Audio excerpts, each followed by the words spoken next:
Hajan kawa kedron bari hakmi uei une udem hapo bakya jingkit haper Getsemane Hakmi kakmat bakup turblay balay hadukat ne jing sngap usi satlada plashlay hakper Getsemane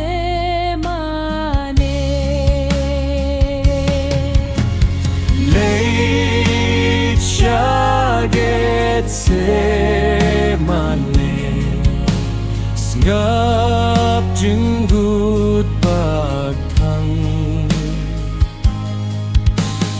Ninong penimuyam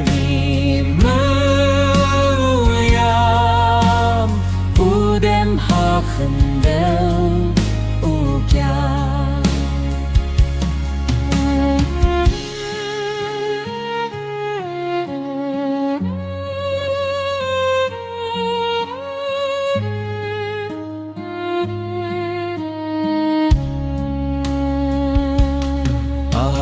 Adei namar ki pop ki briu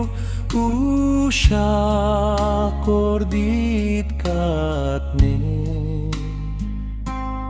karam kthang jong ki usiu hakper Getsemane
Jong pa uai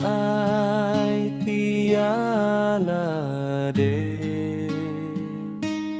udem sngap hamon ukra hakper Getsemane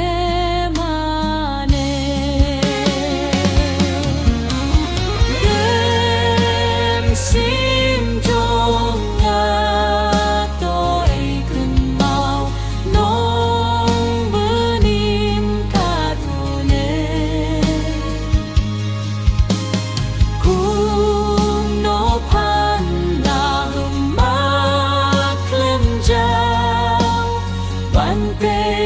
Getsemane